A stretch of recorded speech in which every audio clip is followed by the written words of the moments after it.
No niin, me ollaan täällä Jaakko Steenhellin kanssa. Sä pyrit eduskuntaan ja sulla on niin monenlaisia teemoja, käsitellään niitä vähän tässä nopeasti läpi. Aloitetaan kuitenkin siitä, että sä oot voimakkaasti kaupunkien puolella. Sä maaseutua vastaan jotenkin. En mä mitenkään päin kyllä maaseutua vastaan, että mulla esimerkiksi on anoppi ja appi, jotka asuu maaseudulla, pitää siellä maatilaa sikaviljelijöitä ja kuitenkin he tarvitsevat sitten kaikki maaseutulaiset myös näitä kaupungin markkinoita, että kun me täällä kaupungissa mennään hienoon lähiruokakauppaan, niin kaikki ne tuotteet tulee sieltä maaseudulta ja tätä kautta kun me tehdään kaupunkeja, niin voidaan pitää myös maaseutua sitten elävänä. Entäs mikä on niin kaupunkien suurin ongelma tällä hetkellä Suomessa? No ehkä kaupunkien suuri ongelma Suomessa on se, että niitä ei ole oikeastaan tarpeeksi. Meillä on tulossa suuri rakennemuutos ja näyttää siltä, että työpaikat tulee yhä enemmissä määrin syntymään kaupunkeihin. Ja kun näin käy, niin näyttää siltä, että me ei pystytä kaupunkeja kasvattamaan, etenkään Helsinkiä, mutta myös näitä muita kasvukeskuksia siinä määrin, mitä oikeastaan tarvitsisi. Ja tällöin meille tulee ongelmaksi se, että kun me ei pystytä kaavoittamaan ja pystytä kasvattamaan kaupunkeja, niin asuntojen hinnat nousee ja sitten ihmisille ei ole täällä työtä tai muuten haluaisi elämäänsä viettää kaupungissa, niin ei ole asuntoja.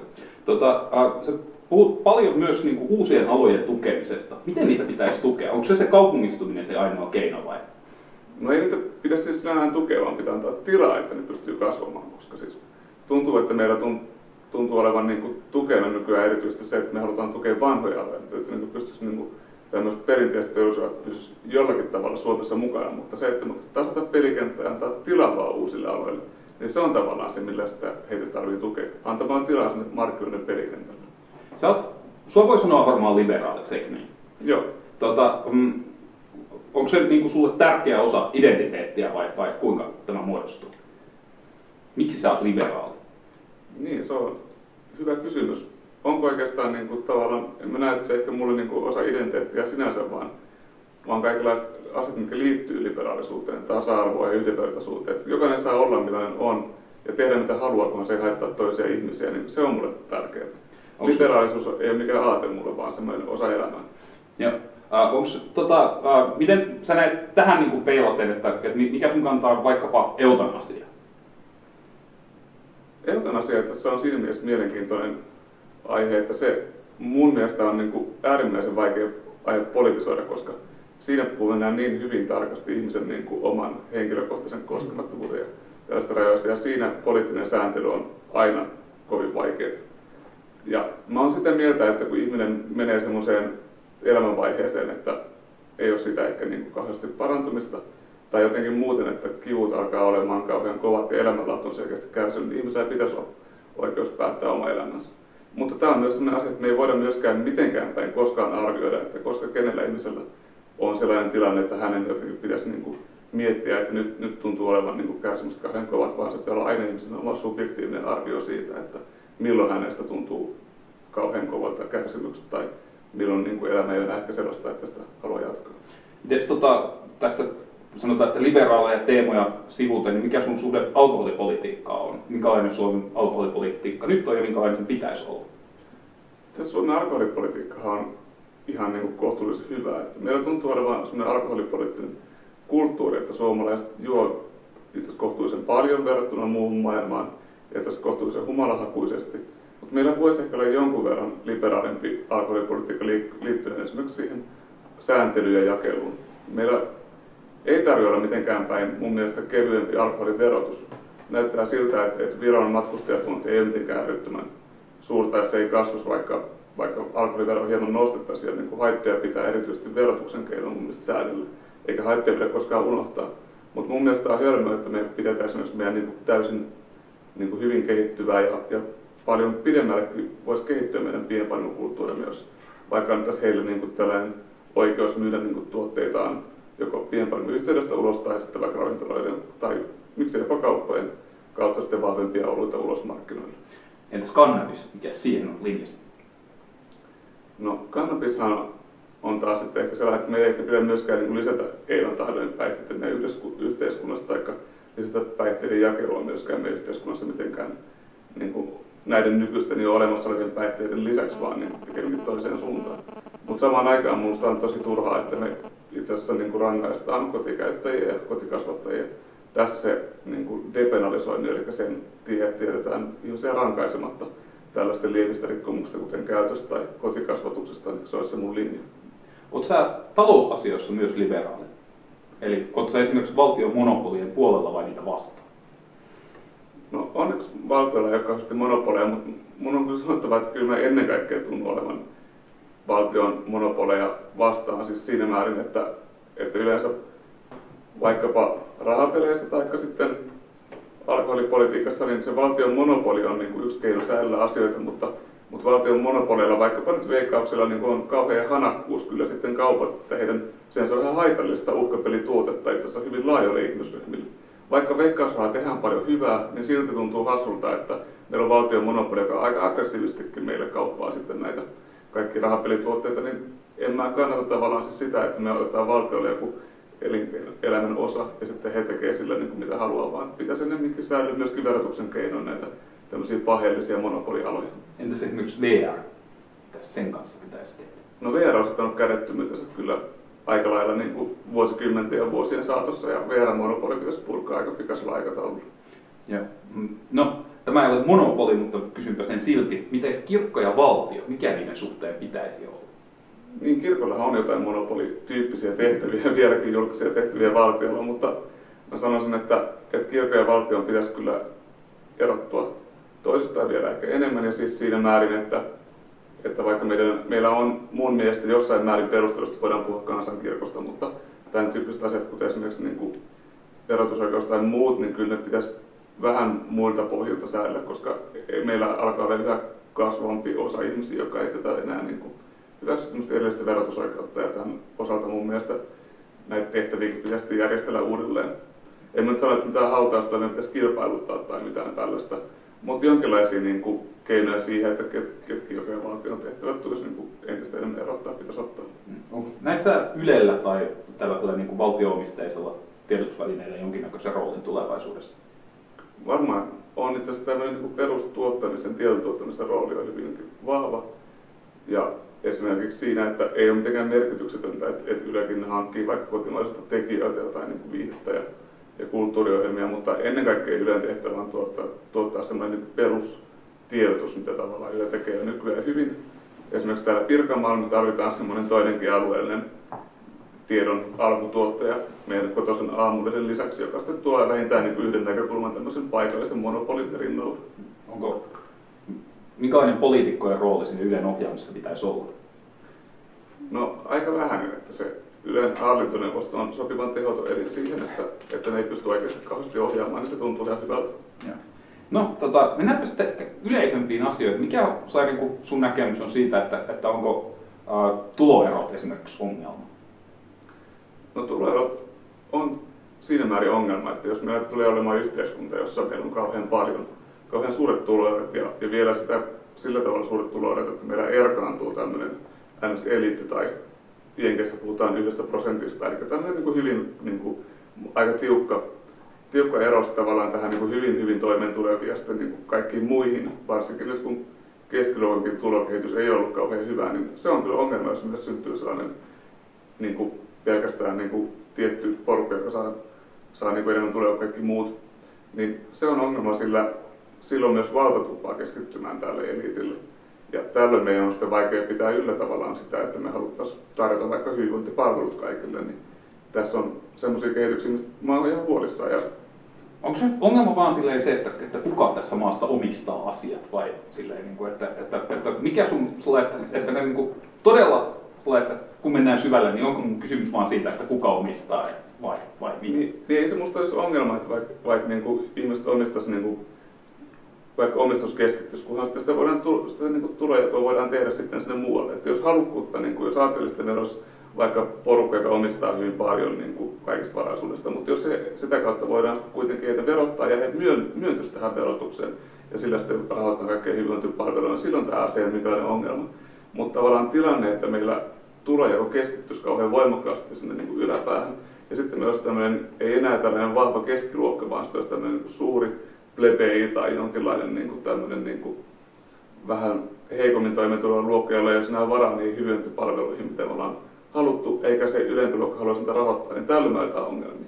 Eli ei se niin kuin omaisuus itsessään ole pahasta, vaan se, että meillä pitää olla semmoinen laaja porukka, joka käyttää yhteisiä palveluita ja sitten pystyy myös yhteisesti siihen rahoitukseen osallistumaan. Mikä sun mielipide on se, että kuinka paljon valtion pitäisi olla mukana esimerkiksi valtion yhtiöissä tai jotain sellaista? Ja esimerkiksi yksi spesifi kysymys, jonka jostain kaivoin, että mikä esimerkiksi, niin kuin, pitäisikö valtion omistaa esimerkiksi meidän yhteisiä vesivarantoja? Niin, no valtion sinänsä on aika historiassa valossa aika huono valitsee voittajia. Että jos ajatellaan tavallaan tämmöistä teknologiaa ja palveluita, niin se, että valtio aikoinaan Kalevi Sorsan ja muiden demareiden johdossa päätti, että aletaan rakentaa valtiollisia kuvaputkitehtaita, niin se yrityshän päätti aika nolosti itse asiassa. Niin tämän tyyppisiä asioihin, missä valtion pitää tietenkin investoida ja niin päättää, että nyt tämä on tulevaisuuden ala, niin ne ei yleensä ole kauhean hyviä valintoja. Joitakin poikkeuksiakin on ihan niin kuin viime vuosilta, mutta täällä on valtio nyt pelastamaan jotain niin kuin sinänsä toimivaa alaa, mutta valtio on yleensä huonompi innovoimaan uutta.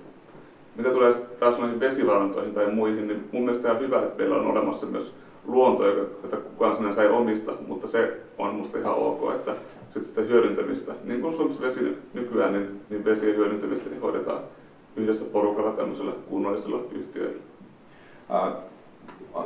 Siirtyäkseni asiasta seuraavaan. Ilmasto muuttuu, se varmaan tunnustetaan yleisesti ottaen aika voimakkaasti ja se niin kuin ilmastokriisin ongelmallisuus tunnustetaan. Mitä sille sun mielestä pitäisi tehdä? No, sille pitäisi tehdä todella paljon. Se pitäisi tehdä monella eri tasolla paljon asioita ja yksi ihan keskeisin näistä olisi se, että meillä olisi jonkinlainen mekanismi, mielellään maailmanlaajuinen, mutta vähintään yleiseurooppalaisella tasolla hyvin toimiva mekanismi sille, että hiilille asettaa hinta, eli päästökaupat pitäisi olla toimimaan. Sitten tämän lisäksi tarvitaan kaikkia muita toimenpiteitä, kuten sitä, että voidaan tukea uusiutuvien energiamuotojen kehitystä ja tämän tällaista, mutta samalla myös me tarvitaan paikallisia toimia ihan siitä, että esimerkiksi Tampereella tai kaikkialla muuallakin Suomessa niin aletaan vetämään rahoja pois hiiliteollisuudelta ja sitten hiilipohjaiselta energialähteiltä, koska tulevaisuudessa, jos me halutaan pelastaa ilmastoa, niin ne muuttuu arvottomiksi. Jos me otetaan tai tehdään jotain parannuksia vaikkapa energiakäytön tehokkuuteen tai jotain sellaista, niin eikö siinä ole vähän se ongelma, että muut saa sitten halvemmalla bensansa ja sitten niillä on ihan samanlainen into polttaa se pois vaikkapa? Niin, että jos, no tavallaan ei, koska kyllähän siinä sitten kuitenkin me voidaan sitten itse säästää siinä niin kuin niukassa resurssissa ja mikäli me vähennetään vaikka tätä tarjontaa, mitä niin kuin syntyy maailmaan, niin sitten kaikki muutkin haluaa kehittää sitten näitä, kyllä niin kuin nämä yleensä investoinnit tämmöiseen niin kuin fiksun teknologiaan maksaneet itse asiassa pidemmällä aikavälillä takaisin. Ja siksi toiseksi niin ei nämä poislukevia, että me voidaan panostaa tähän energiansuojeluun ja sitten kuitenkin samaan aikaan panostaa myös siihen poliittiseen paineeseen, että olisi kunnollinen hinta sitten hiilelle. Miten vihreät yleisesti ottaen ajaa aika voimakkaasti ympäristölle haitallisten tukien vähentämistä? Sä jaat tämän käsityksen, kyllä. Mikä sun mielestä on sitten silleen, että voitko suoraan sanoa, että mikä kallistuisi ja ketkä tavallaan, tai mitkä alat esimerkiksi joutuisi kärsimään siitä, jos niitä tukia leikattaisiin? Niin, tämäkin on vähän, että mitkä alat joutuisi kärsimään. Että perinteisesti ajatellaan, että meidän energiaintensiivinen teollisuus siinä käytännössä kärsisi. Eli se, että energiahinta nousisi, niin silloin se siinä kärsisi. Mutta tämäkin on vähän sellainen kysymys, että kärsisikö he oikeasti vai tulisiko heillä enemmän siirtymään tämmöiseen niin kuin tehokkaampaan ja niin kuin vähemmän energiaa käyttävään tuotantoon. Todennäköistä olisi ehkä se mun mielestä, että se siirtymä tulisi siihen energiatehokkaampaan tuotantoon siinä vaiheessa. Mutta on se samalla kuin sanottava, että kyllä siinä on saastuttajat maksaisi. Eikä ne teollisuudet, jotka kuluttaa yhteisiä resursseja, joutuisi maksamaan sitten suuremman hinnan. Niin kyllä se on ihan selvä, että sellaisen niin kuin saastuttava toiminta, mikä kuluttaa yhteisiä resursseja, niin varmasti joutuisi maksaa enemmän. Ei siinä mitään. Mikä sun mielipide sähköautoista on? No, sähköauto on auto siinä, missä muutkin vie saman verran tilaa ja kulkee paikasta toiseen hieman toisenlaisella energianlähteellä ja näin. Mutta kyllähän niissä on myös niin kuin vähäistä päästöt, että sähköautoja pitäisi kohdella esimerkiksi käyttövoimaveron ja muiden osalta silleen, että ne olisi mahdollisimman silleen, että olisi niin kuin neutraali tämän energialähteen suhteen sitten, että käyttäisi autosta sähköä tai bensaasta polttolähteenä. Norjassa sähköautot on yleistyneet ilmeisesti aika hurjaa vauhtia. Minkälaisiin toimiin sä olisit valmis ryhtymään, että ne yleistyisi täällä? No, Norjassa on annettu siinä selkeät verohelpotukset. Tämä on ihan niin kuin semmoinen hyvä yksi tie.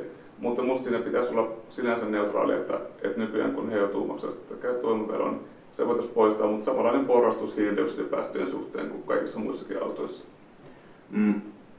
Sä puhut kohtuullisen paljon siitä, että koulutus on yleisesti ottaen tärkeää.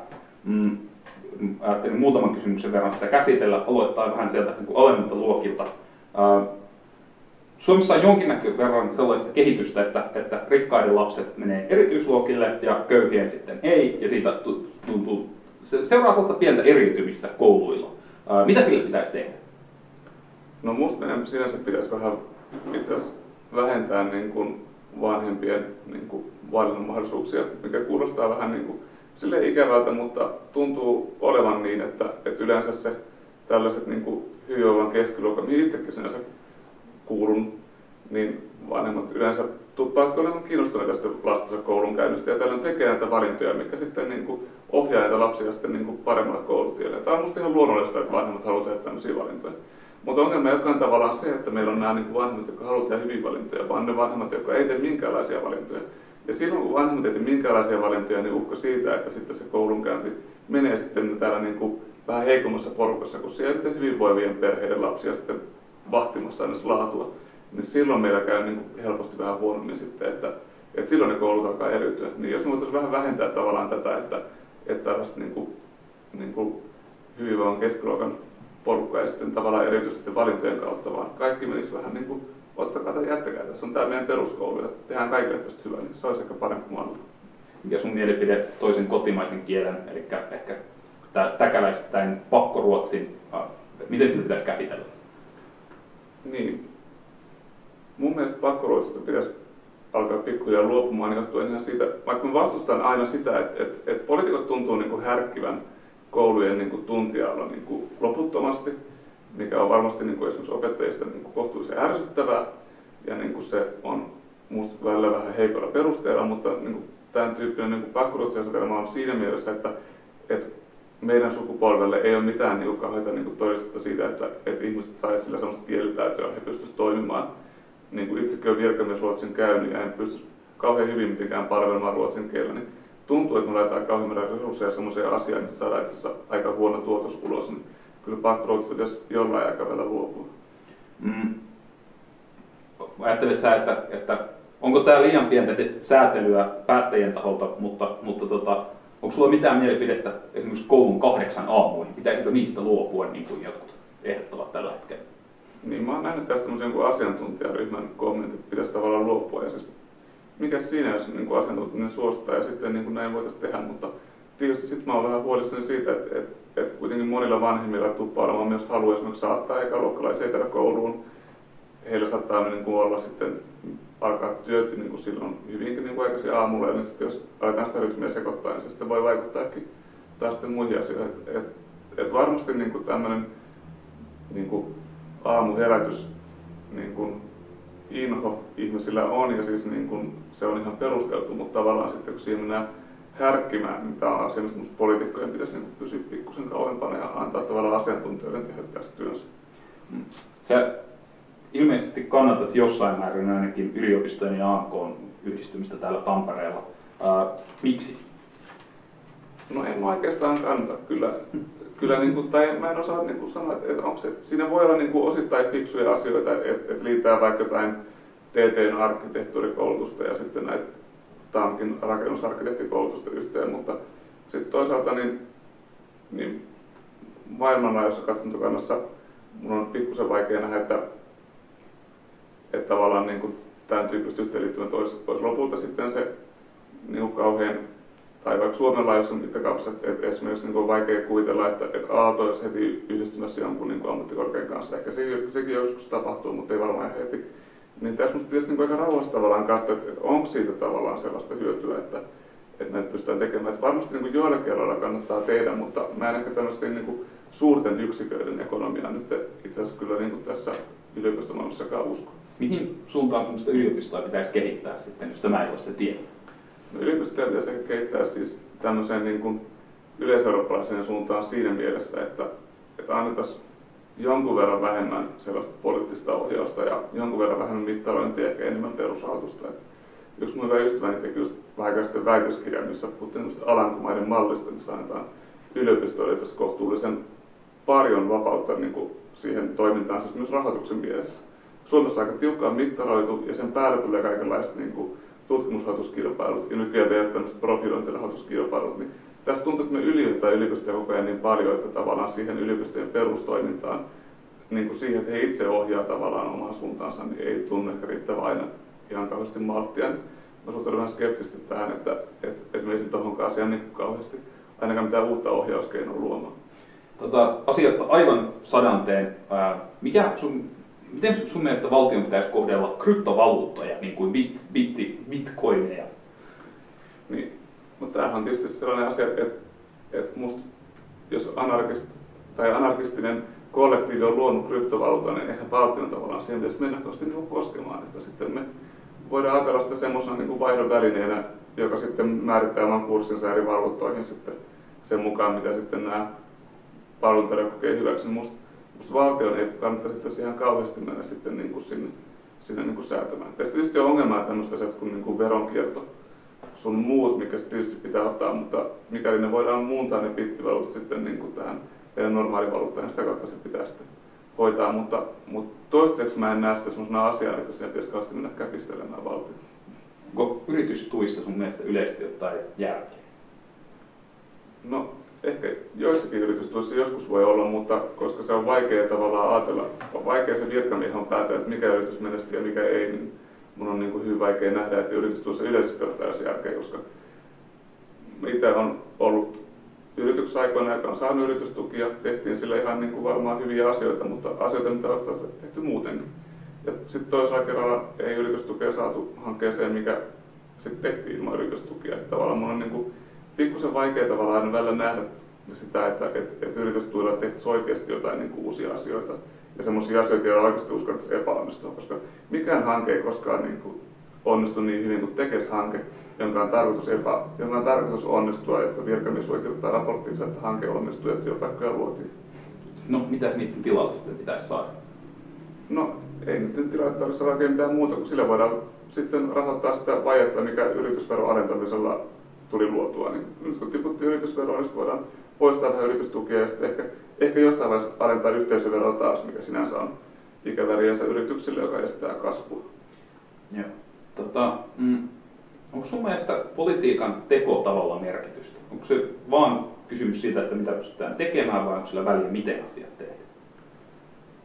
On sillä väliä, että miten asiat tehdään, koska nyt kun on seurattu vaikka nyt vaalilomalla eduskuntaa, niin se, että asiat tehtiin huonosti, niin silloin oli vaikutusta myös siihen, että millaista politiikkaa luotiin. Että se, että hallitus ei itse asiassa pystynyt tässä vaiheessa enää loppuvaiheessa mitenkään päin toimimaan, ei pysty luottamaan toisiinsa eikä niin kuin ollut kauhean avointa tietämystä siitä, että mitä hallituksessa on meneillään, niin sitä kautta kaikki uudistukset meni aika lailla vihkoon tässä lopussa. Niin se, että me luotettaisiin niin kuin tavallaan toisaalta asiantuntijatietoja avoimuuteen ja valmistelussa edettäisiin tavallaan niin kuin heti kättelyssä silleen, niin kuin avoimuuden kautta ja mahdollisimman niin kuin läpivalaisten ja rauhassa, niin kyllä se vaikuttaa siihen, että sitä politiikkaa myös saadaan. Että kyllä mä koen, että esimerkiksi kun itse avaan aika paljon blogissani sitä, että mitä mä teen omalta pieneltä osaltani Tampereen yhdyskuntalautakunnassa, niin kyllä mä sitä kautta pystyn parantamaan sitä päätösten laatua. Ja silloin mulle ei enää tule yllätyksenä, että joku sanoo, että ai katos, että teitte tämmöisen kadun tai kaavan, että onpas paska. Soininvaara uusimmassa kirjassaan kritisoi aika voimakkaasti sitä, että puolueiden viestinnästä on tullut tosi lattea yleisesti ottaen myös vihreiden osalta. Onko se sun mielestä totta? Niin, no kaikki kunnioitus tietysti niin kuin edelleen, mutta kun katsoo tavallaan, että millaista puolueiden viestintää on ollut myös niin kuin, tavallaan joskus 70-80-luvulla, niin kyllähän se on ollut silloinkin niin kuin hyvin latteet ja ympäripyöreitä, että varmasti on aina niin kuin poliitikkoja, jotka pystyy tekemään niin kuin viestintää voimakkaammin ja muuta. Ja kyllä mä tietysti toivoisin, että olisi niin kuin raffimpaa viestintää niin kuin kaikin puolin, mutta myös ehkä voidaan niin kuin ajatella, että asiat on myös niin kuin tietysti määrin monimutkaisia joku sote-uudistus, että siitä on vaikea tavallaan tehdä sellaista niin kuin kauhean lähestyvää viestintää, mutta kyllä mä tietysti toivoisin, että ja omalta osaltani pyrin siihen, että olisi mahdollisimman niin kuin suoraa viestintää. Sä oot yksi vihreiden kärki tietoyhteiskuntaehdokkaita täällä Pirkanmaalla, ainakin varmaan koko maassa myös. Mitä sun mielestä suomalaisessa tietoyhteiskunnassa mättää tällä hetkellä? No, meillä ehkä mättää vähän sellainen, että me ollaan menetetty joitakin vuosia. En oikein tiedä niin kuin tarkkaan, että minkä takia, mutta se liittyy musta ehkä markkinoihin ja siihen, että meidän markkinat ei tunnu toimimaan kunnolla. Eli tarkoitan sitä, että meillä aikoinaan tehtiin ihan hyvät systeemit ja meillä oli innovatiivisia yrityksiä ja pystyttiin tuomaan niin tietoyhteiskunta tiettyyn vaiheeseen asti, mutta sitten sen jälkeen meillä markkinatilanne vähän jähmetty, oli tämmöiset suuret yritykset, joissa on ihan hyvää porukkaa töissä sinänsä. Mutta nämä sitten jäi tekemään niin näitä systeemeitä ja julkinen hallinto semmoisia tietynlaisen toimittajaloukkuun ja tämän perusteella meidän niin kaikkien uusien asioiden tekeminen on ihan valtavan kallista.